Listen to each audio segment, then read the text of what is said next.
দুঃখিত, নেট চলে যাওয়াতে বিঘ্ন ঘটেছে। তো যাই হোক, যেটা আমি বলতে চেয়েছি, যখন আমার কারোর প্রতি ডাউট হয়, তার অ্যাক্টিভিটি, তার চিন্তা ভাবনা, তার কথা ভাবনা যদি অসংলগ্ন হয়, তাহলে তো তার প্রতি তো আমার অবিশ্বাস জাগবে। তো যেহেতু সে আমার ফোন উঠাচ্ছে না, এবং আমি তখন ত্রিপুরা ভবন থেকে আমি একটা ভিডিও ফটো কালেকশন করেছি যে আমার ছেলে কার সাথে ওখান থেকে বেরিয়েছে। ওখানেও দেখেছি ওই সাগর নামের ছেলেটার সাথে আমার ছেলে বেরিয়েছে। আবার ওইদিকে ওর বন্ধুও বলছে ওর সাথে আছে, কিন্তু ও কেন আমাকে মানা করছে ওর সাথে নেই? এই সাগর নামের ছেলেটা আমার ছেলে নাই বলে ফোন উঠাচ্ছে না, বারবার এগুলি করছে। তারপর আমি একটা অন্য ফোন দিয়ে আবার ওকে ফোন করেছি। তখন ও উঠিয়েছে। আমি বলছি, সাগর, আমি সনতের বাবা, তুমি সনতকে কোথায় রেখেছ? তাড়াতাড়ি ওকে ত্রিপুরা ভবনে পাঠাও, নইলে তোমার বিরুদ্ধে কিন্তু আমি আইনি ব্যবস্থা নেব এবং তোমার গার্জেন্টের উপর তার এফেক্ট হবে। তখন ও ফোনটা কেটে দিয়েছে। কিছুক্ষণ বাদে একজনের একটা আননোন নাম্বার থেকে আমাকে ফোন করেছে। নাম্বারটাতে বলছে যে সনদকে কোথাও এক জায়গায় আটকে রাখা হয়েছে। এটা আগরতলা থেকেই ওর বন্ধুর কোনো গার্জেন্টের মাধ্যমে এটা হচ্ছে, এবং তার মোবাইলটা নিয়েছে, তার হাতে এবং গলায় ব্রেসলেট এবং স্বর্ণের চেইন ছিল, ওগুলিও নিয়ে গেছে ওর কাছ থেকে। এইসব বলে টলে ফট করে আবার লাইনটাও কেটে দিয়েছে। তারপর ওকেও চেষ্টা করলাম, ওর সাথে আর কথা বলতে পারিনি। তো পরবর্তীতে আমি ওই সাগর নামের ছেলে, ওদের বাড়ি ও জয়নগর, ওর বাড়িতে আমি লোক পাঠিয়েছি। তখন ওর বাবার সাথে আমার ফোনে কথা হয়েছে যে আমার ছেলেকে কোথায় আটকে রেখেছে, তাড়াতাড়ি বলুন আমার ছেলেকে পাঠানোর জন্য। উনি তখন আমাকে না করেনি, বলছে আমি দেখছি, আমি আমার ছেলের সাথে কথা বলছি। তখন প্রায় 1.5-2 ঘন্টা হয়ে গেল। 1.5-2 ঘন্টা হওয়ার পর আমি যখন খুঁজে পাচ্ছি না, তখন আমি একজন পিতা হিসেবে আমি থানার ওসির সাথে আমি কথা বলেছি। ওসিকে আমি ঘটনা জানিয়েছি, এই ঘটনা পশ্চিম থানার ওসিকে। কারণ আইন তো নিজের হাতে নেওয়া যায় না, যতই আমি আইনের ব্যক্তি হই। ওনার মাধ্যমে গার্জেনকে ডাকা হয়েছে।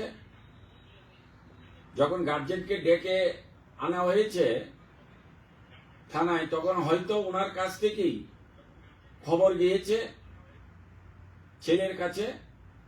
ঠিক যখন ওই সাগরের বাবাকে ডেকে থানায় এনে জিজ্ঞাসাবাদ চলছিল, তার ঠিক আধা ঘন্টা বাদে সনদকে দিয়েছে আমার সাথে কথা বলতে। সে একটা আননোন নাম্বার থেকে কথা বলছে। আমি বলছি, এই ফোন নাম্বার কার? বলছে, এটা আমি বলতে পারছি না। কোথায় থেকে বলছো? বাবা, আমি বলতে পারছি না, আমি একটা বিপদে ভেসে গেছি, তুমি আসো, তাড়াতাড়ি এসে আমাকে বাঁচাও। এতটুক বলে আমার মনে হয় ফোনটা ওর হাত থেকে আবার কেউ কেড়ে নিয়েছে। তারপর আমি একটা আরো আতঙ্কগ্রস্ত হয়ে গেলাম। তারপরে ওর বাবার উপর আমি আবার চাপ সৃষ্টি করলাম। কিছুক্ষণ বাদে আবার আরেকটা আননোন ফোন থেকে ফোন করেছে আমার ছেলে, বলছে, বাবা আমি আসছি। আরে কোথায় আছিস? বলছে, আমি এখন বলতে পারছি না, আমি আসছি, তুমি একটু আমাকে সময় দাও। তো যাই হোক, আমি আর ঝুঁক দেইনি। তখন বেলা বাজে 2 থেকে 2:30। তারপর আমি অপেক্ষা করছি। বেলা 5টায় বেজে গেল, 6টা বেজে গেল। দিনটা হচ্ছে 29 তারিখ ডেটটা। ওরা বলার পর ওকে নিয়ে আসছি, ওরা নিজেরা বলেছে সাগর নিয়ে আসছি। ওর বাবা আমাকে জানিয়েছে, আমরা বলেছি। এখন কথা হচ্ছে এই ধরনের অসংলগ্ন যে ছেলেটা আমাকে বলছে আমার সাথে নেই, আমি ওকে ভোর 6টা থেকে ওর সাথে আমি রিকোয়েস্ট করছি ছেলেটাকে, তুমি একটু সনদকে আমাকে কথা বলার জন্য দাও, কথা বলার জন্য দাও। ও আমাকে কয়েকবারই মানা করে দিয়েছে। এমন অবস্থায় আমি কাকে দায়ী করব? কার বিরুদ্ধে অ্যাকশন নেব? কার বিরুদ্ধে আমি মামলা করব? আমার ছেলেকে তো আমার পেতে হবে। যখন ওর বাবাকে যখন চাপ সৃষ্টি করো, তারপরে আমার ছেলে কথা বলেছে, তার আগে কেন হলো না? এটা হচ্ছে আমার বড় প্রশ্ন। যাই হোক, আস্তে আস্তে আমার ছেলে এবার কিভাবে কি হয়েছে জানি না। আমি তাড়াতাড়ি করে আমি ওই দিল্লিতে যেতে পারি নাই, আমার বড় ছেলেকে দিল্লিতে পাঠালাম। ওখানে গিয়ে জানতে পারি ওকে কয়েকজনে মিলে ওর শরীরে যে কিছু দামি জিনিসপত্র ছিল সেটি হয়েছে ওদের প্ল্যান। এবং ওখানে লোকাল আরো কিছু ছেলে, প্রায় একটা 7-8 জনের একটা গ্যাং আমার ছেলেকে খাওয়ার সাথে কি খাইয়ে দিয়েছিল, ও বেহুশ হয়ে গিয়েছিল, সারা রাত্র ওখানে পড়া ছিল। তারপর ওর পকেটে মানি ব্যাগ থেকে এটিএম কার্ড খুলে সেই কার্ড থেকে প্রায় 60 থেকে 70 হাজার টাকা উঠিয়ে নিয়েছে। ওর গলার চেইন নিয়েছে, ওর ব্রেসলেট নিয়ে গেছে, ওর একটা আইফোন ছিল সেই আইফোনটা নিয়ে গেছে। এখন ও বলছে আমার ছেলের সাথে যখন রাত্রে 8টার সময় আমার বড় ছেলে কথা হয়েছে, বলছে আমি কিচ্ছু বলতে পারি না, ওরা আমাকে কি খাইয়ে দিয়েছে। তারপরে ঘুম থেকে উঠে দেখি আমার হাতে কিছু নেই। তারপরে আমাকে সাগরে তার একটা হোটেলে আমাকে নিয়ে এসছে।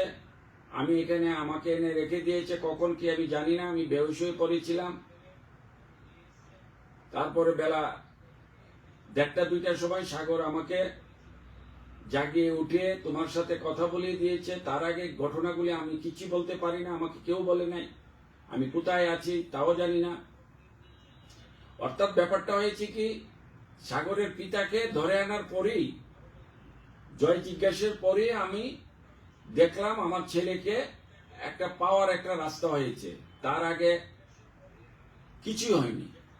এই ছেলেটা সম্পূর্ণ অস্বীকার, এবং তার রাজসাক্ষী আছে তারই আরেক বন্ধু, সাগরেরই ঘনিষ্ঠ বন্ধু, সাগরের বাড়ির পাশের বাড়ি, সেই তার রাজসাক্ষী। এখন ঘটনা হচ্ছে এইরকম ঘটনা হলে কোন মা বাবা বলবে না আমার ছেলে কিডন্যাপ হয়েছে? তারপর আমি যথাসাধ্য ভাবে ত্রিপুরা ভবনের পাশে যে চাণক্যপুরী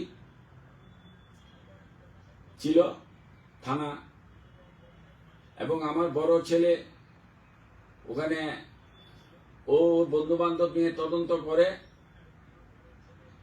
3 জনকে পেয়েছে, ওদেরকে ভুলিয়ে পালিয়ে এনেছে কোথাও।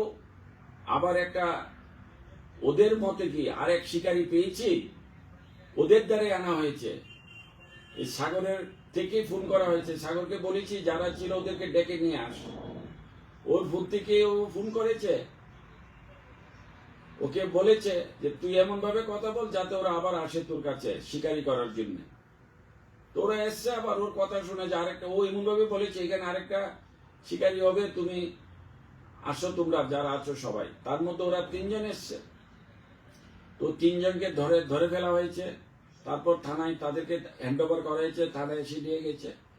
এখন ঘটনা হচ্ছে যে একজন একটা খবর ছাপানো পরিবেশন করা একটা পত্রিকার ধর্ম, কিন্তু খবরটাকে যদি খবরটাকে যদি সত্যভাবে না পরিবেশন না করে অসত্য দিয়ে এটাকে ঢেকে রাখা হয়, এটা তো খবর নয়। আমার হচ্ছে আজকের এই লাইভে আসার মূল কারণ হচ্ছে উনি যে খবরটা ছাপিয়েছে এই মেলার মাঠের যে পত্রিকা ব্যবসায়ী,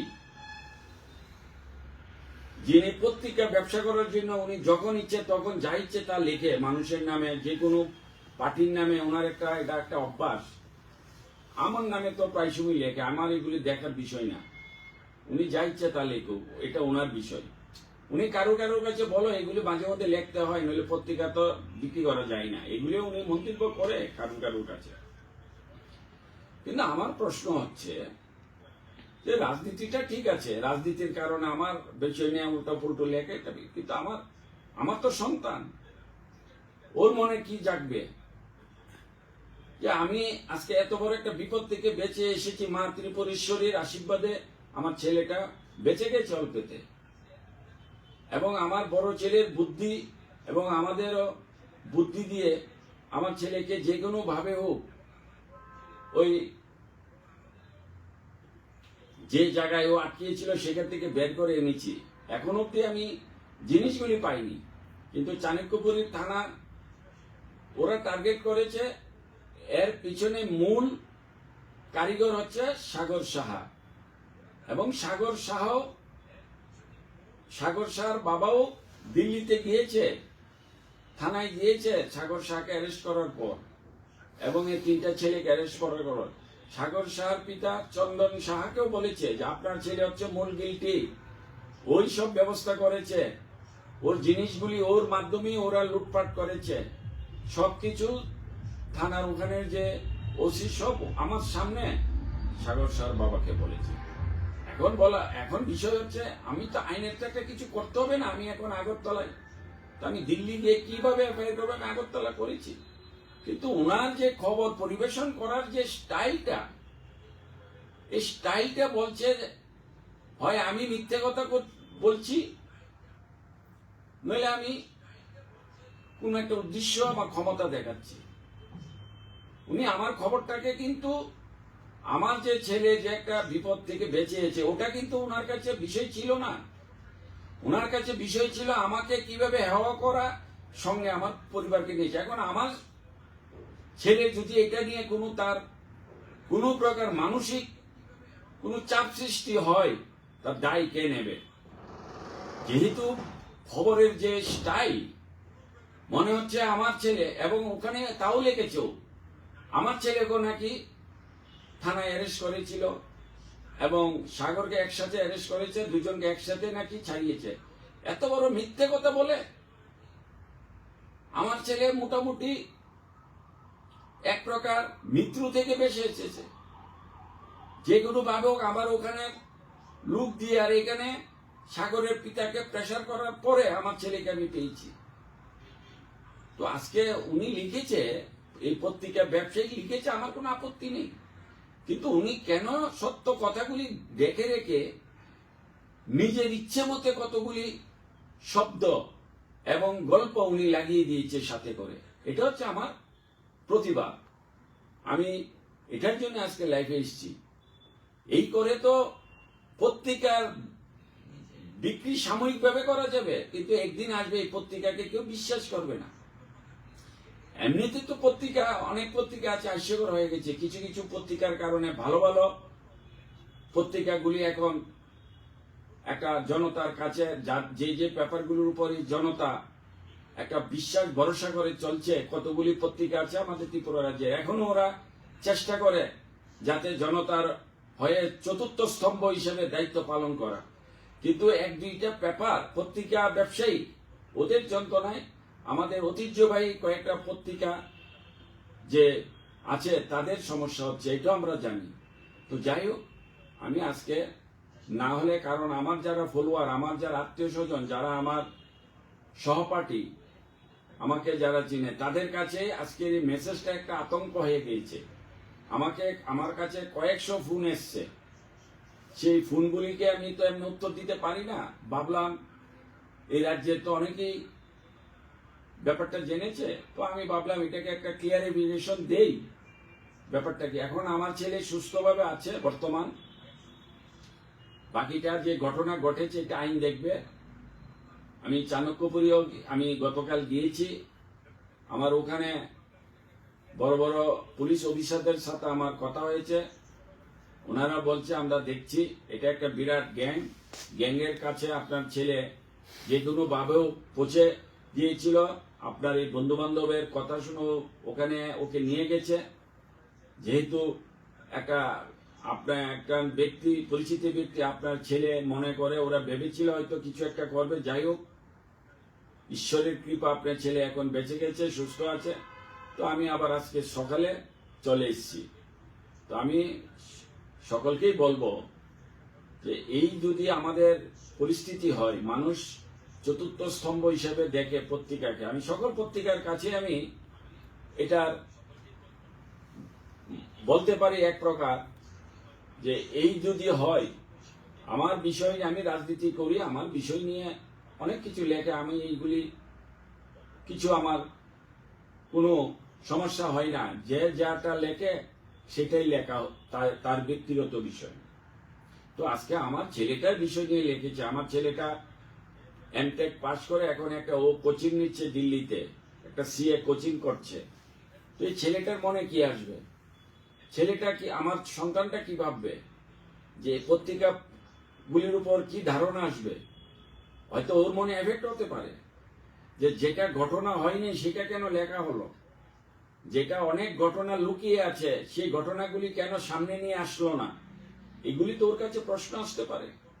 তো যাই হোক, আমি বলবো সবার কাছে, বা যিনি এগুলি উদ্দেশ্যমূলকভাবে আমাকে বদনাম করার জন্য, আমাকে হেওয়া করার জন্য অসত্য গল্প বানিয়েছে, আমি ওনাকে অনুরোধ করব, এগুলি করবেন না। সত্য কথাকে লিখে নিজেকে প্রতিষ্ঠিত করুন। অসত্য খবর ছাপিয়ে মানুষের হৃদয়ে প্রবেশ করতে পারবেন না। সবাইকে আমার নমস্কার, ধন্যবাদ।